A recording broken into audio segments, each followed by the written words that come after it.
السلام عليكم ورحمة الله وبركاته. خليل جهشان من المركز العربي. Peace be upon you. I am Khalil Jahshan from the Arab Center in Washington, D.C. I welcome you all to the second day of this academic conference on the conflict in Yemen. Good morning, ladies and gentlemen. This is Khalil Jahshan from Arab Center, Washington, D.C. I would like to welcome you to day two of our two-day conference dealing with the conflict in Yemen. Current situation and future prospects. We will be following the same pattern that we did yesterday. For those of you who participated with us yesterday, more than 300 of you, we were honored to have you participate in day one. And we will follow the same format today. We will have two keynote speakers speaking for about 15 minutes each. And then we will have a short 15-minute Q&A session with both. Your questions are, of course, welcome. You may send your questions interim through the Q&A mechanism at the bottom of your Zoom page. Please indicate your name, if possible, your affiliation, and who would you like to address your question to. And we had a great day yesterday. We had, of course, keynote speakers, U.S. Special Envoy for Yemen, Timothy Lenderking, and we had Mohammed Al-Amrani from the Director of the Technical Office for Consultations and member of the government negotiating team representing the Republic of Yemen. We will be doing two similar speakers this morning, and I will introduce them. Just wanted everybody to know that translation is available. And if you would like translation from Arabic to English, please click on the interpretation button at the bottom of the page and choose English. If you want reverse, the Arabic is actually represented by the word Spanish because there is no Arabic word in the Zoom mechanism. So Spanish is Arabic if you would like to hear what the guest is saying or the speakers are saying in Arabic.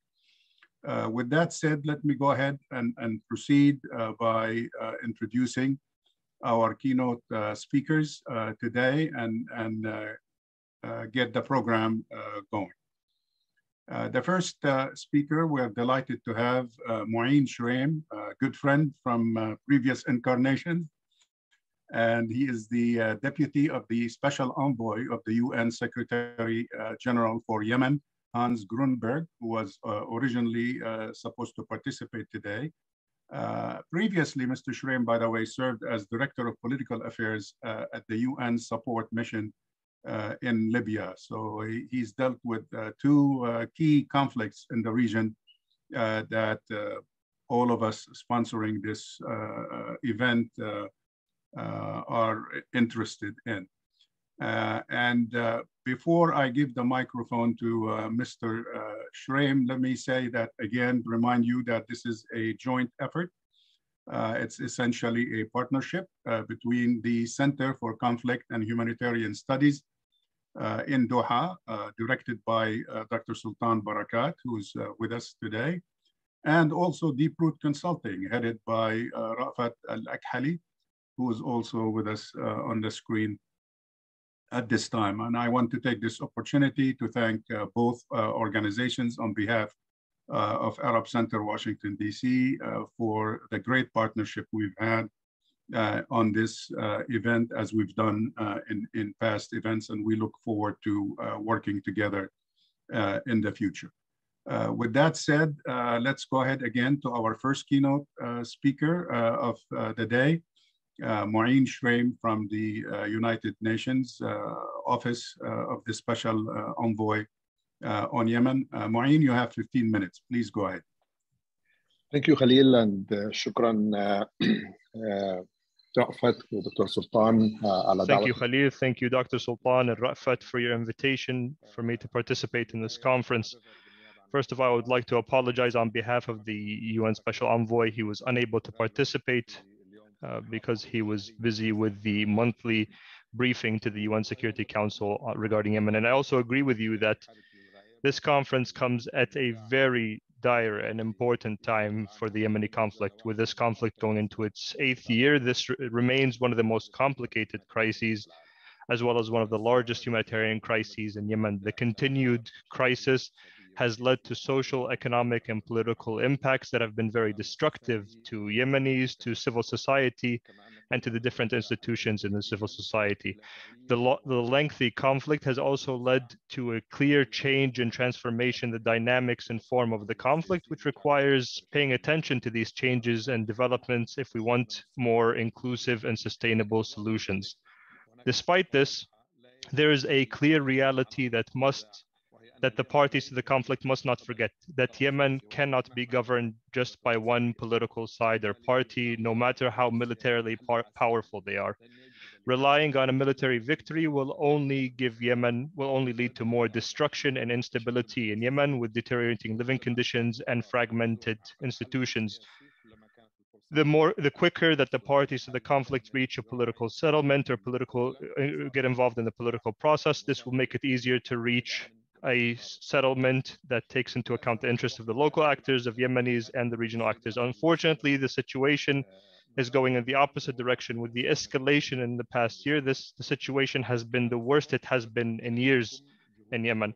In this regards, I would like to share the efforts of the UN Special Envoy and his office in dealing with this complicated issue in this complicated file since the new UN Special Envoy started working in September. The UN Special Envoy is currently working on 2 tracks. The first is he is trying to work on reaching an agreement between the parties to the conflict for a national ceasefire, in addition to efforts to make it easier for people to travel, as well as for the transportation of goods within the country by opening Sana'a Airport and also lifting limitations on Hodeidah Port. Secondly, he is working on inclusive and comprehensive consultations with a broad range of Yemenis and different segments of Yemeni society to achieve real change towards a comprehensive settlement to the conflict. This framework that the UN Special Envoy hopes to achieve in the coming few months after ending the consultations will lead to a multi-track process through which all Yemenis can discuss and find solutions for their security, economic, and political interests and priorities in the long and short term. There is important links between the 2 tracks. So dealing with de-escalation and dealing with economic and political issues are things that are urgent, and these things cannot be postponed through a long and lengthy and complicated political process. We cannot wait. A comprehensive and inclusive ceasefire, for it to be applicable, needs to have also a political process that leads to a comprehensive settlement. For that reason, the UN Special Envoy is working on both of these tracks in parallel. With regards to the first track of efforts, the UN Special Envoy has worked with the parties to the conflict to reach immediate de-escalation, reaching until a total ceasefire is reached. There were different positions of the parties. Ansar Allah had the conditions of lifting the limitations on Hodeidah Port and opening Sana'a Airport, but these things should be dealt with before the ceasefire. Whereas the government of Yemen believes that opening ports and airports and implementing a nationwide ceasefire needs to be a part of a single bundle of measures that need to be dealt with at the same time. And this is why the UN Special Envoy continues to work with the 2 sides to try to find answers and settlements for these problems and find a solution that is applicable for all sides. With regards to the efforts in the second track, the UN Special Envoy, since being appointed, has worked with different Yemeni stakeholders and has presented his idea for a multi-track process and having structural consultations with them in the near future. These efforts primarily aim to reach a framework that helps move from a fragmented approach to the peace process to a more comprehensive and inclusive process, starting with the 3 tracks that support each other: political, military, and economic tracks. This approach will enable the Office of the UN Special Envoy to respond to the differing dynamics on the ground, meaning that all of the parties to the conflict will not respond to mediation at the same time or in the same time period. So this strategy allows making advances on some issues without hindering others, while at the same time having a strategic cohesion for all of these efforts. This method of using the 3 tracks will allow working on different levels and in different speeds to try to remain as flexible as possible and take advantage of any opportunities for progress in any of the tracks without waiting for advances or progress in the other tracks as much as possible.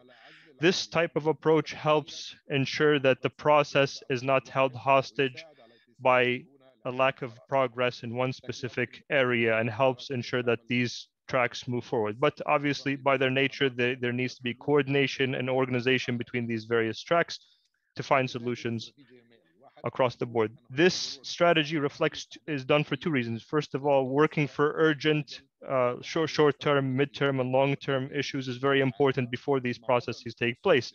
Meeting these urgent needs with coming up through more sustainable resolutions is important. And secondly, is also important to recognize that the Yemeni context has a number of important stakeholders, which is why it is important to have a creative and innovative way to include more stakeholders and ensure that their voices are heard through the participation of different groups like Yemeni women, by creating a consensus of opinions regarding the desired results. Third, there's an urgent need to overcome the preconditions that are put forth and for the parties to not participate in the political process for any reason. The framework will also include a broad vision for what a final settlement for the conflict in Yemen will look like.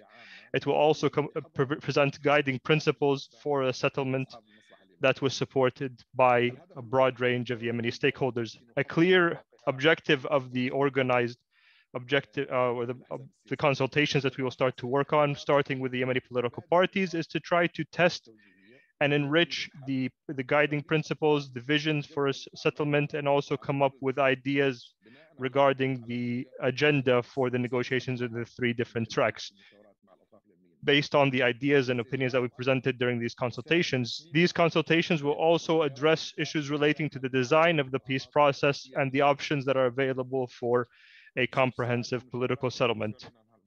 The consultations that the UN Special Envoy has conducted has included larger or broader groups of Yemeni society and of stakeholders, ensuring that they are more inclusive. The consultations will include the political parties, will include civil society organizations. The consultations will also include representatives of different economic and military groups, of women's networks and organizations, and others. These consultations, when started, will also help build momentum for the political process. At the end of the day, or the final objective of this working towards this general framework after the consultations are ended, the parties will be invited to hold direct negotiations on these 3 tracks. And launching this general framework will be an opportunity to mobilize regional international support for the political process and to help this process gain momentum, to show clearly that there is a clear vision for what the solution would look like, and that this solution has regional, international, and UN support that is clearly expressed, which will help start to implement this general framework. This is briefly the efforts, brief on the efforts of the UN Special Envoy and his efforts to resume the political process, very clearly built upon having a broad range of opinions included in voices and mobilizing Yemeni regional international support for the political process in order to reach a sustainable and comprehensive solution for this long-lasting crisis in Yemen. Thank you very much. I think that was less than 15 minutes, but my presentation is over. Thank you. شكرا سيد شريم على Thank you, Mr. Shreem, for your speech. Being on time and giving us actually 3 minutes extras to proceed. So I appreciate that. Before we proceed, just wanted to check to make sure that technicalities have been overcome with our next keynote speakers. Is Mr. Abdul Malik Al-Ajri available?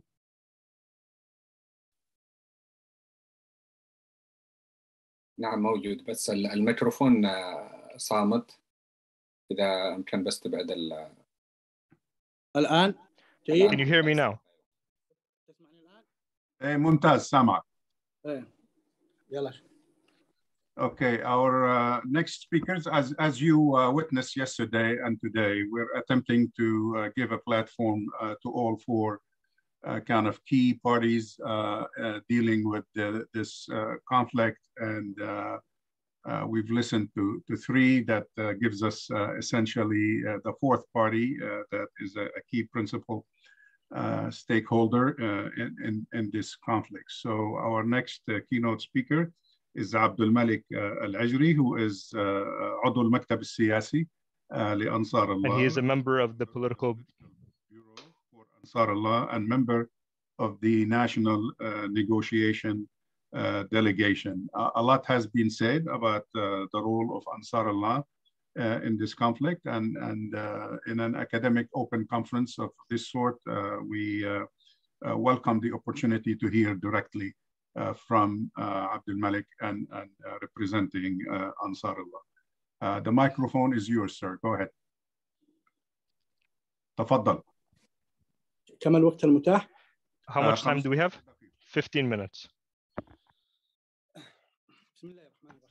In the name of Allah, most gracious, most merciful, first of all, I would like to thank the organizers of this activity at the Center for Humanitarian and Conflict and Humanitarian Studies, and for giving us this platform, as well as the other participants in this conference, starting with Mr. Mu'in Shiraim, the Deputy UN Special Envoy to Yemen. I would like to start by reiterating a very important point, and that is our support and our participation in the work and the efforts of the UN Special Envoy to try to reach a political settlement for the conflict in Yemen.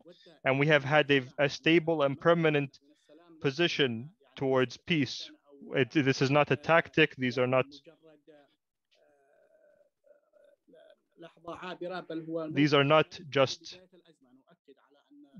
just changing or dynamic positions. Our position has been static, that the only solution is a political one, and that there cannot be a military solution.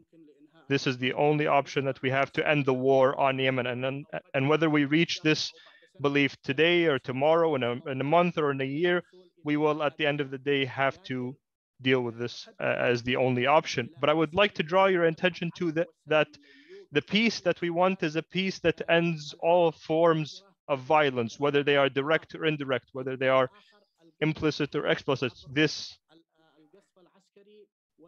We want to end both the airstrikes as well as the economic tools of war that are used, which are sometimes much worse. Like we've said with the Special Envoy, and Mr. Ma'in knows this, we have always insisted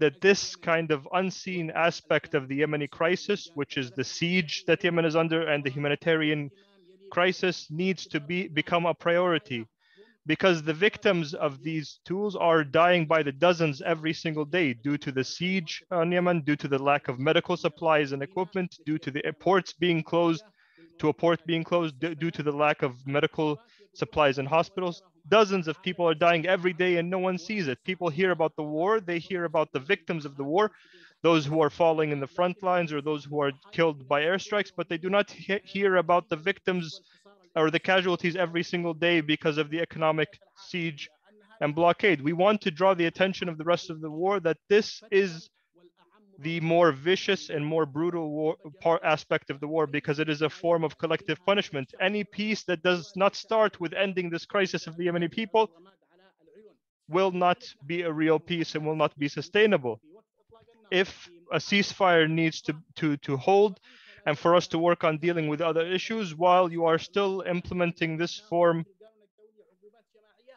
what is still considered in international law collective punishment, then this will not build any trust or confidence. And I want to clarify why this is our position by focusing on the humanitarian file. Mr. Mu'in knows that at the end of 2019, in the beginning of 2020, there were discussions of what was called at the time the Joint Declaration, and it had the three most important issues relating to a comprehensive ceasefire, the humanitarian arrangements, and economic arrangements.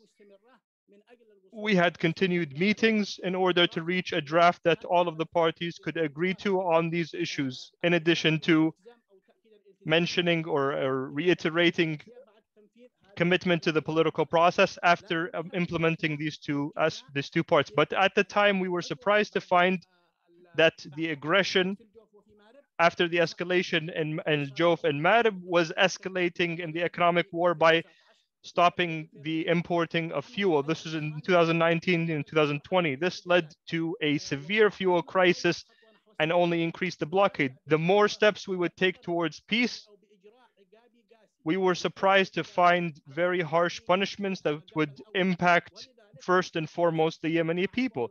And this is why we had a disagreement with the United Nations with regards to the arrangement or the order of the issues, because they were different from one time to another. During the time of the negotiations over the joint declaration, like Mu'in said, we tried to not complicate the political process, that it would be kept for a second stage after the de-escalation process, whether through a total ceasefire or through the humanitarian and economic arrangements.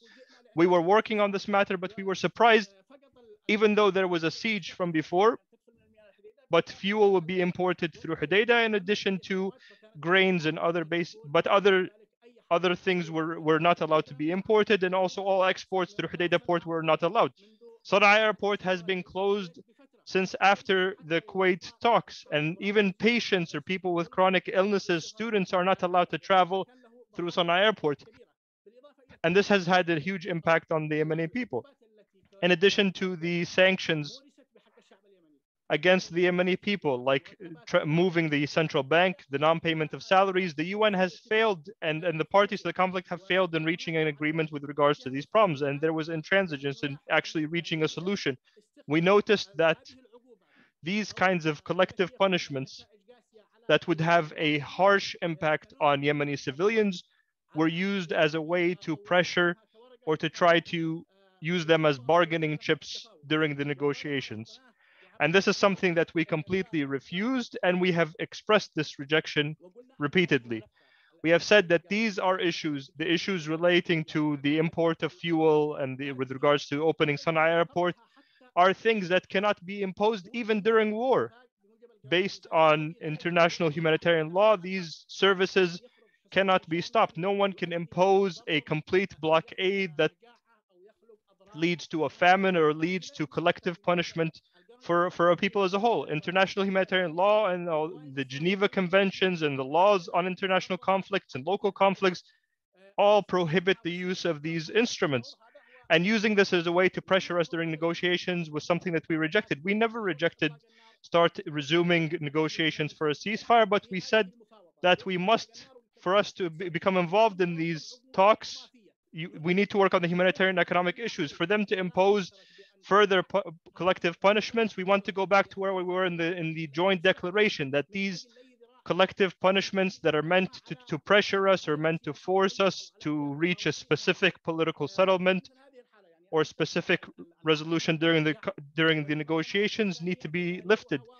The whole world knows this. Humanitarian organizations show this clearly in their reports. The worst humanitarian crisis in the world is in Yemen now. The UN Development Program's report shows that the victims of the economic blockade and the closure of the airport are many times more than those who are casualties of the military operations. But no one sees these. You only see the bloodshed. You only see the people being killed on the front line. This is something that is painful that we want to end as soon as possible. But we also believe that any peace that does not start from the priorities of the Yemeni people will not be successful. And a good example of this is the GCC initiative. The GCC initiative only focused on the political aspects of the conflict, and it only focused on the demands and interests of the political elites while leaving behind all of the interests of the Yemeni people, and this is why they have failed.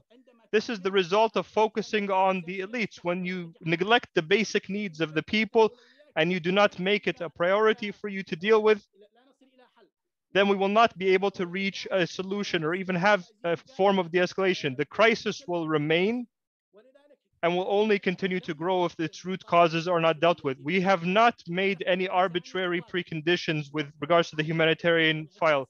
All of the impact of this humanitarian crisis will affect the Yemeni people more than anyone else. All of the different segments. it will not only affect Ansar Allah's supporters or the Sana'a government. It's true that the national authority and in Sana'a, most of the population is under the control of, or the authority of the Salvation Government, more than 20 million Yemenis. And this is something that the aggression is using to try to pressure us. They're trying to use these punishments and this economic blockade and these economic measures to try to ensure that there is no popular support for the government in Sana'a. This will fail. This shows that there are no serious attempts to move towards peace. So we say that this is a rightful demand, and the other steps should be the following. Concerning the ceasefire, as well as concerning the political process, we emphasize that any permanent solution cannot happen. Even the ceasefire cannot happen, and these arrangements cannot happen unless the political parties have an understanding about a political solution in order to end the war and to have durable peace. Other than that, it's not possible, because there are some urgent needs. As Mr. Moeen indicated, there are needs to lift the blockade and to open the seaport and the airport and to de-escalate in order not to be related to the complexities of the political file. So, and this, the humanitarian arrangement should be followed by a ceasefire. The humanitarian demands are simple: opening the airport and the seaport. These are simple things, and the beneficiaries at the end will be the Yemeni citizens. And then after that, we can have negotiations on de-escalation, military de-escalation. We have presented an initiative concerning Marib, and the last week, we have also presented some initiatives concerning the humanitarian and economic arrangements as a paper for discussion in order to confirm our seriousness concerning that. But we feel that there is a will to have peace that is just de-escalation with the continuation of the strangling economic sanctions, and to keep these sanctions as a leverage until a political settlement is reached. We cannot guarantee when the political settlement can be reached. It could be a year or 2 years from now. Since 2015, we have been demanding a political framework, and they were refusing that. In the Kuwait talks, we raised these two files, the political file and the military file. We said that they should be one package. And at that time, we were close to reach a deal, and it was a golden opportunity. They'll not be compensated, but they have missed it because they have required that the military arrangements are implemented first, and that we withdraw from Sana'a and we hand over our weapons. And after we are disarmed, then they can have political consultations, but we will be under their mercy then. And this was not acceptable to us, and it was putting the cart before the horse. Despite that, they have missed that opportunity. And in the Stockholm discussions, we exercise pressure in order to have a political framework that establishes the key political principles in order for every party to guarantee their position in the future. And they refused that. Mr. Moeen knows that the statements of the other party were all about that they have come to negotiate on one thing only, and the Hudaydah agreement was reached by behest from Saudi Arabia and MBS, Mohammed bin Salman. So they have missed these opportunities, and they are escaping discussing any political framework because they consider that any political framework will put an end to their legitimacy. We understand that this legitimacy is just an international demand. It is a way in order to address the concerns of Saudi Arabia. And this is something that complicates the talks. If I have time, I can discuss some of these complexities and the thorny issues that will complicate any successful talks in the future. So at this moment, we are interested in the following: the humanitarian file. This is a file that is priority for us, and the world is saying that it is a priority. People are saying globally that there is a humanitarian catastrophe in Yemen, and that there is a need to lift the restrictions and to provide humanitarian aid to the Yemeni people. The Yemeni people, some of them commit suicide now because of the suffering, the humanitarian suffering. There are more than 20 people under the control of Ansarullah Authority, and they have no economic resources. For example, yesterday and today, they tried to destroy the infrastructure for the telecommunications because it is providing revenues. It's nothing in comparison to the needs of 20 million people. And for the fuel products, for example, the revenues are between $5 to $7 million per month. And we were saying to the special envoys, the US and the UN special envoys, if we are negotiating for all revenues in the country, it is worth it. We were negotiating for the taxes on fuel products, and this is nothing. It's $5 or $7 million a month. It's nothing in comparison to the needs and the requirements of 20 million people. And now they want to destroy the other revenue or source of revenue, which is the telecommunications, and they want to inflict maximum damages in order to stop this stream of revenues. And this way is known to us, and it was done by the United States before. They want to move war from the military aspect to the economic aspect, and we will not allow that. We will not allow the continued killing of the Yemeni people economically with the economic blockade. Dozens of people die every day, and no one sees them. We want the world to hear their suffering and their voices.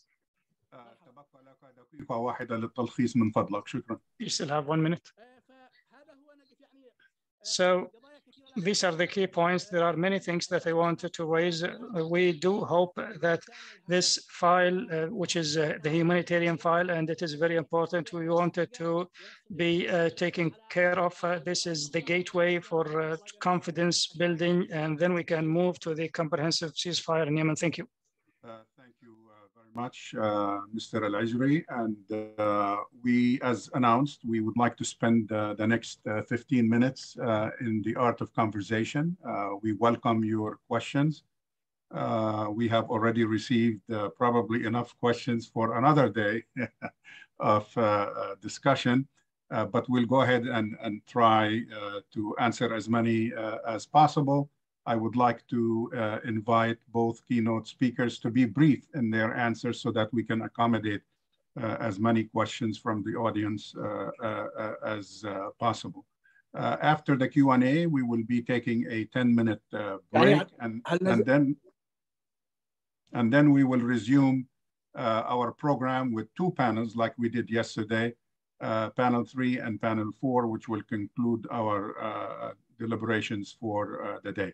The first question today comes from a colleague, Abdul Al-Qassab, Arab Center, Washington. سؤالي يتعلق بميناء الحديدة الذي كان عدم السيطرة عليه. My question is about the Hudaida seaport, and the control of the seaport was one key driver for the conflict. The UN Special Envoy representative, doesn't he think that the Hudaida seaport should be part of the comprehensive solution?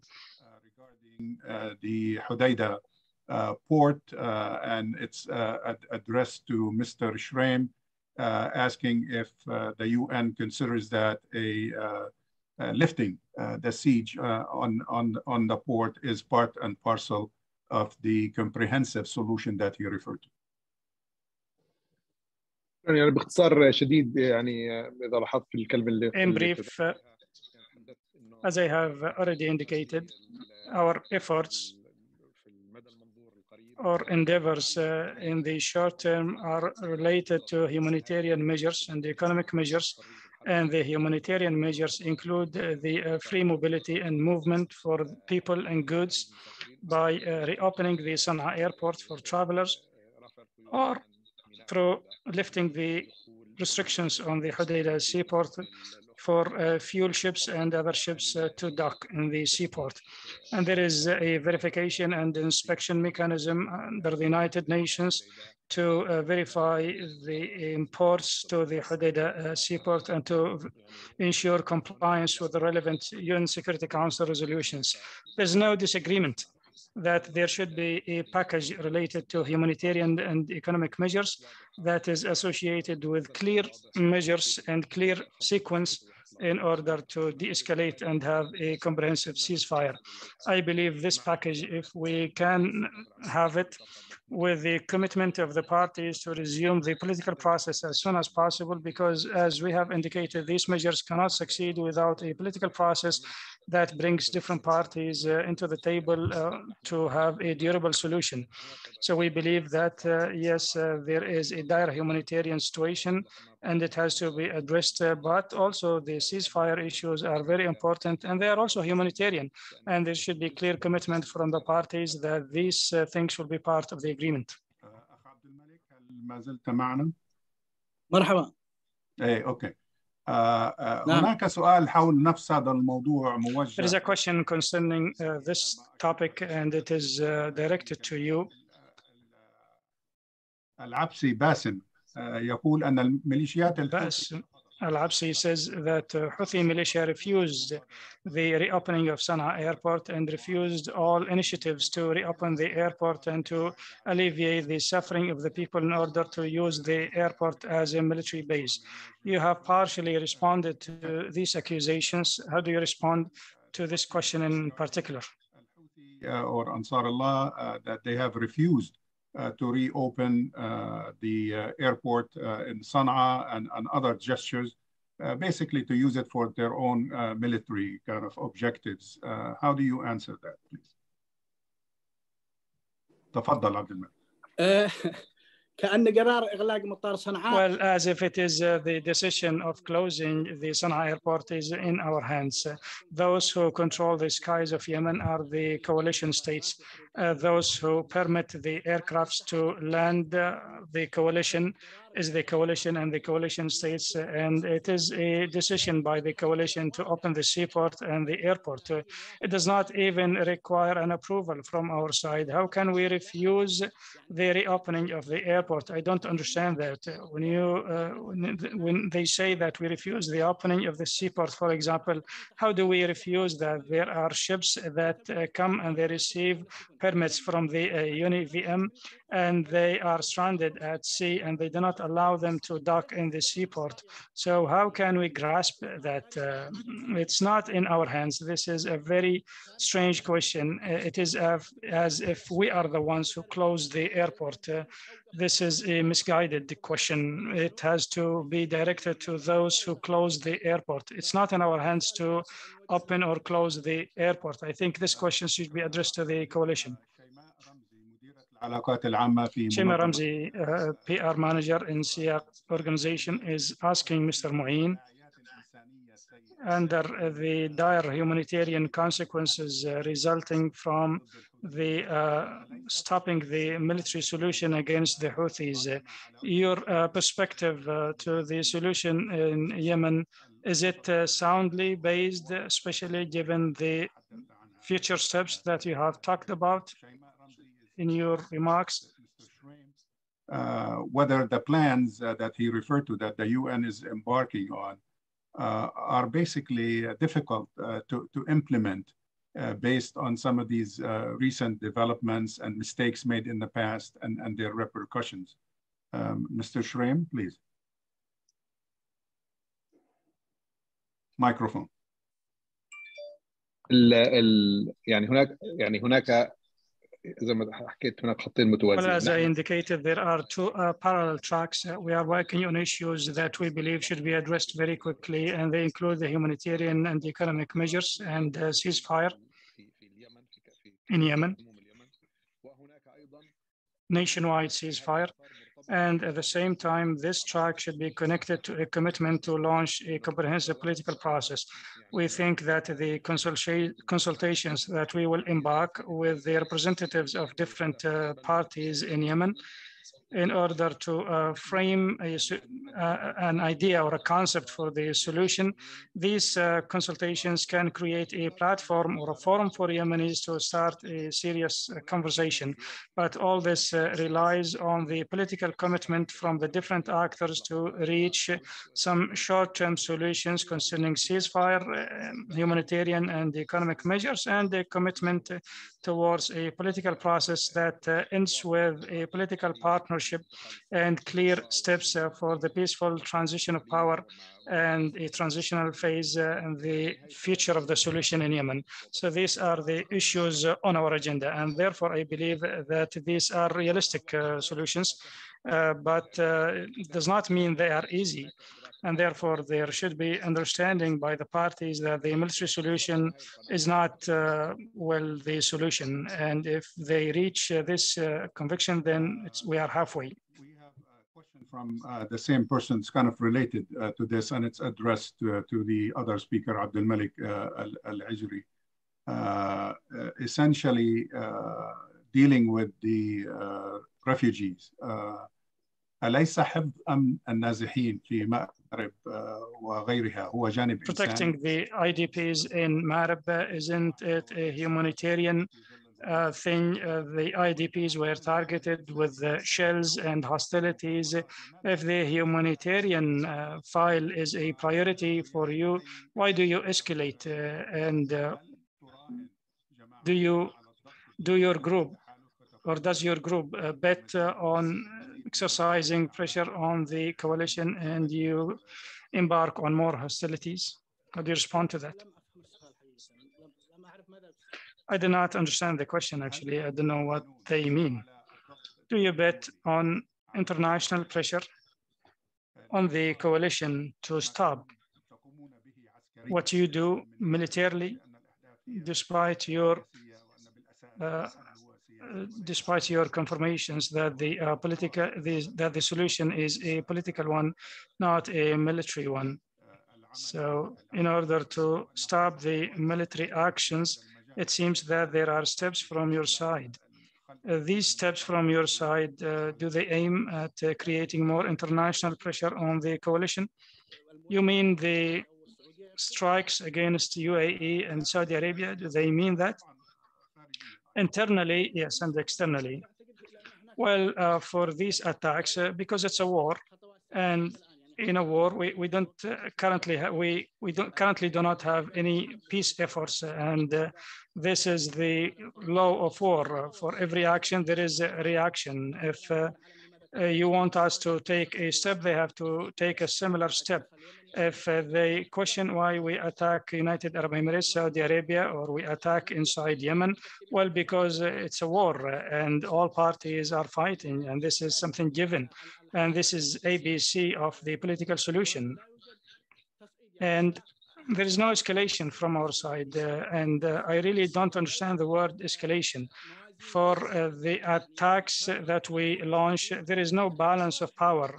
There is a clear difference in terms of armament, and the air bombardment is coming from the side of the coalition. We have very humble capacities. We do whatever possible for us because we are defending. We are defending with all means that we have. Sayyid Shuraim, we have a question from Iyana Basekha. Thank you for your presentation. Could you please say a couple of words regarding the vision of the UN about the possible solutions for the issue of power sharing in Yemen, considering the number of political stakeholders here? Previously, power struggle between political groups or bipolitical groups, Southerners, Houthis, Hadi government, and others, partly blocked the transition process efforts. So I suppose it's an essential issue that Yemen and the international community should address. How do we proceed, especially with your forthcoming plans that you referred to in your presentation? يعني أعتقد إنه سؤال مهم I think it's a very important question, and this question has to be on the table of the discussions between the Yemenis themselves. The United Nations does not have a recipe or a panacea for power sharing between the different parties, but it is one of the objectives of the talks before the negotiations. These talks aim at exploring the issues that should be on the table of the negotiations, meaning that in the political issues, there are things related to the transitional period, the political participation, elections, the constitution, all these things. that should be on the agenda. So we believe that the political participation should be expanded in order to include new parties to the political process. For example, the Riyadh Agreement created a political partnership between or inserted new political parties through the STC and the Yemeni government. And therefore, the political participation cannot be restricted to or confined to certain parties and exclude others, because the excluded parties will become spoilers and obstructors. But how this will be done, this political partnership, on what basis it will be built? Is there a shared political vision for the different parties that brings together Yemenis around the transitional period, around the political solution? If there is an agreement on that, I believe the issue of the political participation will follow that, will ensue. But the conflict usually does not end by sharing power between the conflicting parties only. And therefore, for the situation in Yemen, we have to give due attention to the local forces which power amplified recently, and they must have a role in the process, and their voices should be heard in the political process and in the design of the political process. Their voices should be heard, including different local forces and constituencies. شكرا معين. هناك عدة أسئلة. Thank you, Ma'in. We have a number of questions to Mr. Abdul Malik. Because of the lack of time, I will combine two questions and 1 minute for every answer because of the lack of time. The first question, why there is no women representation in the negotiations, and why the role of women is marginalized in the negotiations from your side? And the second question, why haven't you signed the Kuwait agreement? Microphone.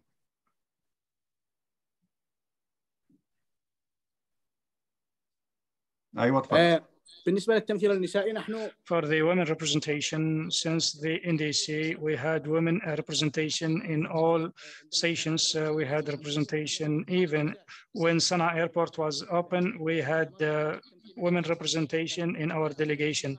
But recently, it's very difficult because the airport is closed, and there are concerns and fears concerning travel, and the closure of the airport created hardships. As you understand, the nature of the Yemeni society, women cannot travel by land. It is quite risky, and the airport is closed, and if they leave the country, they may not go back.